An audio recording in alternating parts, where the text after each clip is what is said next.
আসসালামু আলাইকুম। আমি নাহিদা। কেমন আছেন সবাই? আশা করছি আল্লাহর রহমতে ভালো আছেন। আলহামদুলিল্লাহ, আমরাও ভালো আছি। আমার আরও একটি ব্লগে আপনাদের সবাইকে জানাই স্বাগতম। ঘুম থেকে উঠেই বাইরে গেছিলাম একটু, সেখান থেকে একটু হাঁটাহাঁটি করে চলে আসলাম এখনই রান্না করতে, কেননা ছেলেটা স্কুলে চলে যাবে। তো বাবু স্কুলে যাওয়ার জন্য তো তৈরি হচ্ছে ওইদিকে, আর আমি এদিকে ওর ডিমটা ভেজে ডিম ভাজিটা একটু ঝুড়ো করে নিচ্ছি, আর এর ভিতরে একটু ভাত দিয়ে দেবো। দিয়ে ভাত দিয়ে ডিম দিয়ে একসাথে মিক্সড করে দেব।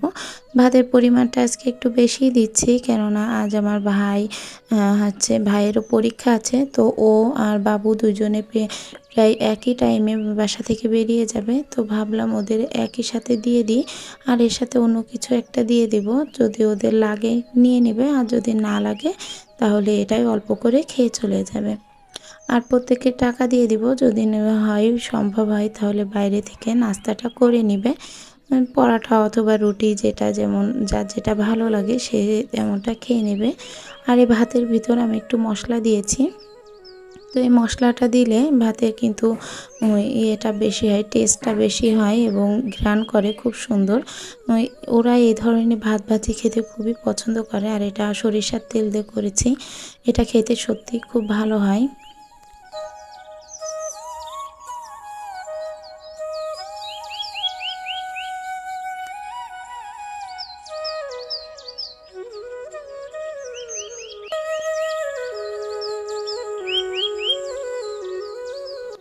রান্নাটা কমপ্লিট করে ওদেরকে খেতে দিয়ে দেব, আর এর ফাঁকে ভাবলাম যে একটু রাইস কুকারটা একটু গুছিয়ে নিই, কেননা এই জায়গাটাও অনেকটা নোংরা হয়ে রয়েছে। আর এই সাইডটা দিয়ে ইঁদুর যাওয়া আসা করে, যে কারণে এই কর্নারটা সবসময়কের জন্য একটু পরিষ্কারও রাখি, কেননা ইঁদুরে তো ভীষণ পরিমাণে উৎপাত করে। আর যদি কোনো একটা খাবারের টুকরো পাই তো এখান থেকে হয়তো আর নড়বে না, বারবার এখানেই আসবে। আর এখানে তো অনেক তার থাকে, সেই তারগুলা হয়তো কেটে দিতে পারে। তো এই জায়গাটা একটু হালকা ভীম দিয়ে তো ডোলে গুছিয়ে নিচ্ছি। আর এই জায়গাটা পরিষ্কার করে দিলে তারপরে হয়তো তেলাপোকা, ইঁদুর এগুলো আর কিছু আসবে না। এই জায়গাটাই তো আমাকে রান্নাটা করতে হয়, টুকিটাকি যতটুকু রান্না করি, তো সে কারণে ওয়ালটাও কিন্তু প্রচুর পরিমাণে তেল চিটচিটে হয়ে রয়েছে। আর এই ওয়ালটা ঠিক এই অংশটুকুই শুধু অনেক ময়লা পড়ে, এই জানালাটায়ও অনেক ময়লা পড়ে। আর এই কুকারটার অবস্থা তো ভীষণ খারাপ, দেখতে ভীষণ বাজে লাগছে। তো ভাবছি এবার দিন এটাতে একটু কালার করে দেব, থাকবে কি না জানি না কালারটা, ফেব্রিক্স কালারটা ভাবছি একটু করে দিব। যদি কালারটা আর কি চেঞ্জ হয় তাহলে কিন্তু দেখতে ভালো লাগবে। তো সে কারণে একটু মনে হলো যে একটু চেঞ্জ করা দরকার। আর ইন্ডাকশনটার উপরে একটু ক্লিন দিয়ে হালকাভাবে একটু পরিষ্কার করে নিচ্ছি। এটা আর ডিপ ক্লিন করলাম না, জাস্ট সাধারণভাবে এটা অনেক তাড়াহুড়ো করে তো এই কাজগুলো সকালে উঠেই করে নিলাম।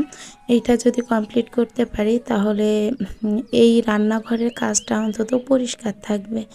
তো ওগুলো পরিষ্কার করে ওদেরকে খেতে দিয়ে আসিয়েছি, খেতে দিয়ে তারপরে এখানে বাইরেটা আমি ঝাড়ু দিতে আসলাম। এই সামনের এই পজিশানটা যদি সকাল সকাল উঠেই ঝাড়ু না দেওয়া হয় তাহলে কিন্তু দেখতে ভীষণ বাজে লাগে। আর যেহেতু একদম মুখের সামনে কোনো উঠান নাই, আর এই একদম মুখের পরে যদি নোংরা থাকে না তাহলে কিন্তু প্রচুর খারাপ লাগে। দুয়ারের সামনে ময়লাটা থাকলে ভীষণ ভাবে বিরক্তও লাগে। আমার হাজব্যান্ডও দেখা যাচ্ছে উঠে বলছে যে এখনও এটা পরিষ্কার করলে না। আর প্রত্যেকেরই যাওয়ার রাস্তাটাই এটা, তো সে কারণে উঠে এটাও একটু ঝাড়ু দিয়ে নিলাম। এটা ঝাড়ু দিতে দিতে আমার ছেলের খাওয়া তো হয়ে গেছে, তো বাইরে ও ডাকছে আমার ভিতর থেকে যে ওকে গুছিয়ে দিতে। তো আমি ওখান থেকে বললাম যে ও একটু আজকে নিজে নিজে গুছিয়ে নাও। তো গুছিয়ে নিয়েছে, কিন্তু নিজের স্কুল ড্রেসের প্যান্টটা পরেনি, না পরেই চলে যাচ্ছিল। তো আমি আবার তাকিয়ে দেখে আবার বললাম যে শিগগির চেঞ্জ করো, এটা তুমি পরনি, খেয়াল করনি। তো আবার চেঞ্জ করতে গেল, আর এদিকে এই মাটির চুলাটা ভেঙে গেছে। তো এটা মূলত বেশ কয়েকদিন ধরে ভাবছিলাম যে এটা একটু পরিষ্কার করব, মানে এগুলো সব উল্টে ফেলাই তারপরে আবার নতুন মাটি দিব। তা মাটি না পাওয়ার কারণে কোনো মতে পাচ্ছিলাম না, মানে এটা পরিষ্কারই করতে পারছিলাম না। তো সে কারণে উঠাতে উঠাতে দেখি কি সিমেন্টটাও উঠে গেছে, চুলার সিমেন্ট। তো এটা সিমেন্টটা আবার বসাতে গেছি, কিন্তু বসানোর উল্টো পিঠে আবার ভেঙেও গেছে। তো যাই হোক, এটা কোনো মতে পরিষ্কার করলাম। এবার এটা ঝাড়ু দিয়ে তারপরে এটাতে নতুন করে আবার মাটিটা লাগাবো।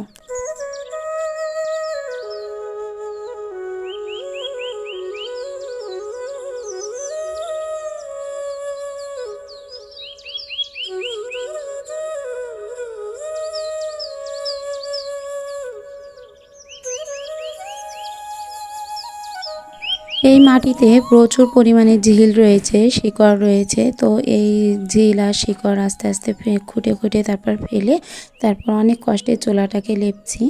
আর চুলাটার চারপাশটাও আজকে লেপে দিয়েছি, কেননা কালি, তারপর অনেক সময় ফ্যান পড়ে যায়, অনেক সময় তরি তরকারি ঝোল পড়ে যায়, দেখতেও খারাপ লাগে।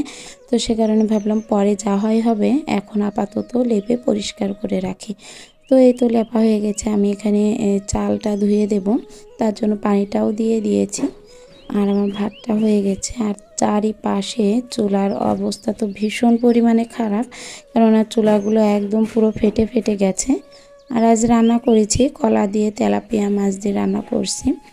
আর এটা নামিয়ে নেব। আজকে চুলাটা ধরাতেও একটু কষ্ট হয়েছে, যেহেতু নতুন কাদা দেওয়া হয়েছে। আর এই নতুন কাদা দেওয়া হলে চুলাটা একটু ভিজা ভিজা থাকে, ধরাতেও কিন্তু একটু বেশ ঝামেলা হয়।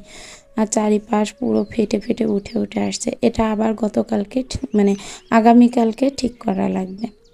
তো রান্না করেছি কচুরলতি দিয়ে, আর এই মাছটার নাম জানি না, এই মাছটা দিয়ে রান্না করেছি। আর তেলাপিয়া মাছ দিয়ে কলা দিয়ে, সেটা তো বললামই। তো রান্নাটা কমপ্লিট করে এবার আমি রুমে চলে আসছি একটু রুমটা গোছাতে।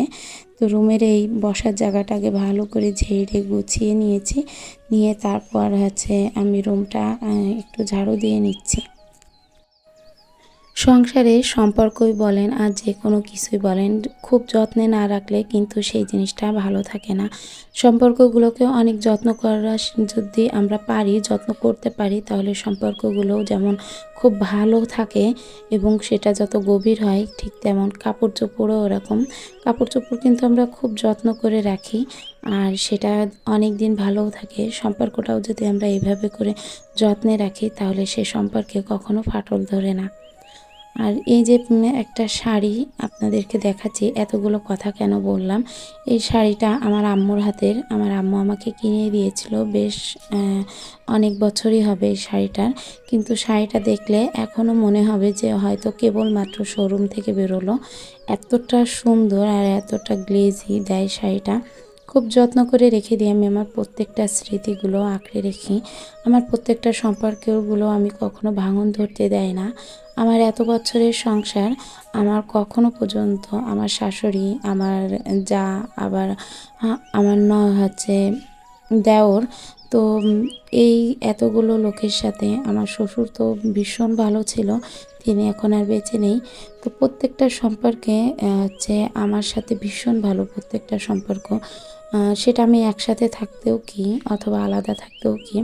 আজ হয়তো আমি আলাদা, কিন্তু আমি একসাথে একদিন একসাথেই ছিলাম। আর তখনও পর্যন্ত আমার সাথে কারোর কখনো কোনোদিনও একটু মুখ রাগারাগি হয়নি, অথবা একটু মন কষাকষিও হয়নি। অনেক সময় হয়তো অনেক কিছু নিজের অপছন্দের জিনিসও নিজেকে পছন্দ করে উঠতে হয়েছে, তার ভিতরেও কিন্তু সম্পর্কটা ভালো থেকে গেছে।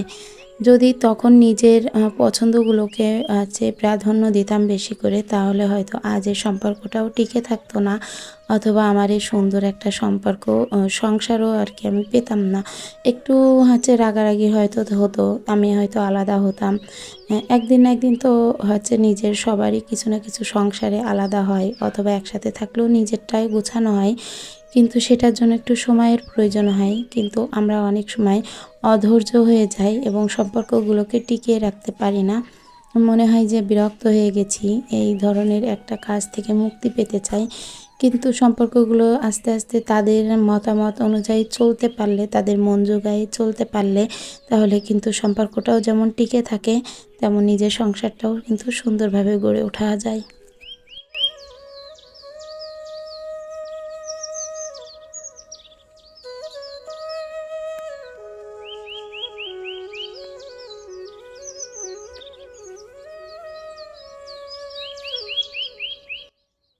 তো ঘরের সমস্ত কাজ করে এবার গোসল করে এসেছিলাম। গোসলের পরে যখন কাপড় নাড়তে উঠি ছাদে, তখন মনে হচ্ছে জানলা সিঁড়িটা তো ঝাড় দিতে ভুলে গেছি। তো তখনই আর কি, যখনই মনে পড়লো সাথে সাথে ঝাঁটাটা নিয়ে একটু ঝাড়ু দেওয়া শুরু করলাম। আসলে সবসময় তো মনে থাকে না যে কোন কাজটা কেমন করতে হবে। যখন যেটা সামনে পড়ে যায় তখন কিন্তু সেই কাজটা যদি তখনই করে নিই তাহলে হচ্ছে সমস্যা হয় না, আবার জিনিসটাও কিন্তু পরিষ্কার হয়ে যায়। আর এদিকে আমার হাজব্যান্ডের বলেছিলাম একটু মুরগির মাংস খাবো, তো উনি কি গরুর মাংস নিয়ে হাজির হয়ে গেছে। ওনাকে আমি টাকা দিয়েছি যে কিছু মুরগির মাংস কিনবা আর একটু বাজার করবা। তো উনি পুরো টাকাটা দিয়ে 2 কেজি মাংস কিনে নিয়ে চলে আসছে। বলছে আমার খুব মাংস খেতে ইচ্ছা করছে, আমি এটাই খাবো। কি আর করা, ওনার জন্য হচ্ছে তো গরুর মাংস আনলোই, উনি তো আর একা খাবে না, সাথে আমরাও খাবো। আর সন্ধ্যার দিকে একটু পপকর্ন ভাজি, কেননা সন্ধ্যার দিকে সবাই একটু টিভি নিয়ে বসা হয়। আর বাচ্চা কাচ্চা তো পড়াশুনোর দিকেও যায়, তো সন্ধ্যার দিকে এই যে সবাই মিলে একসাথে বসে যে একটা খাওয়া দাওয়া হয়, এটা কিন্তু বেশ ভালো লাগে। আর এটা আমার প্রতিদিনই রুটিনের মতোই চলে যে নাস্তাটা তৈরি করতেই হবে, এক এক দিন এক এক রকমের করে করতে হয়। তো আজ ভাবলাম একটু পপকর্ন করি, অনেক দিন খাওয়া হয়নি। তো সেই কারণে ওরা পড়াশুনো শুরু করে দিয়েছে, তো আমি বলছি পড়তে লাগো, আমি এটা তৈরি করে নিয়ে আসে তাই তোমাদের ডাক দিব। আমার আজকের ভিডিওটি যদি আপনাদের কাছে ভালো লেগে থাকে তাহলে প্লিজ একটা লাইক দিতে ভুলবেন না। আর যদি চান আপনাদের এই বোনটি একটু হলেও ইউটিউবে এগিয়ে যাক, তাহলে চ্যানেলটিকে সাবস্ক্রাইব করতে পারেন আর এই বোনটির পাশে দাঁড়াতে পারেন। তো আমার পপকর্নটা ভাজা হয়ে গেছে। আমি প্রথমে ভুল করে ঢাকনাটা উল্টো করে দিয়েছিলাম, কিন্তু পরে দেখি যে প্লাস্টিকটা গরম হয়ে যাবে আর আমি উঠাতে পারবো না। তো দ্রুতভাবে ওটা আবার উল্টিয়ে দিলাম আর এটা একটু ঝাঁকিয়ে দিচ্ছি যাতে তলে লেগে না থাকে। তো এই পপকর্নগুলো ভাজাও হয়ে গেছে, এবার হচ্ছে ঢেলে তারপরে ওদের এর উপর আবার একটু মশলা ছাড়িয়ে দিই, যে চাট মশলা এবং বিট লবণ দুইটা একসাথে মিক্সড করে রাখি, রেখে ওইটা হচ্ছে আলাদা করে তো হচ্ছে পপকর্নের ভিতরে আমি হচ্ছে দিয়ে দিই মশলাটা। তাতে যেটা হয় পপকর্নের ভিতরে কিন্তু লবণ ঢোকে না অনেক সময়, কিন্তু মশলাটা ছিটিয়ে দিলে হচ্ছে স্বাদ পাওয়া যায়, একটু ঝাল লবণ দুইটারই স্বাদ পাওয়া যায়। আর মশলাটা আসলে আমাদের বাসার সবাই কিন্তু খুব পছন্দ করে। তো পপকর্নটা ঢালতে যেয়ে পুরো রান্নাঘর করে ফেলেছি, এগুলো এখন আবার খুঁটতে হবে, খুঁটে আবার উঠাতে হবে। তো এদিকে আমার ছেলে একটু ড্রয়িং করছে, তো ভাবলাম আপনাদের সাথে একটু শেয়ার করি। ও কিন্তু নিজে নিজেই করে, ও কখনো টিচারের কাছ থেকে শেখেনি, আমি যতটুকু শিখাইছি শুধু ততটুকুই। তো আমার আজকের ভিডিওটা এই পর্যায়ে শেষ করছি, দেখা হবে পরবর্তী কোনো ভিডিওতে। আল্লাহ হাফেজ।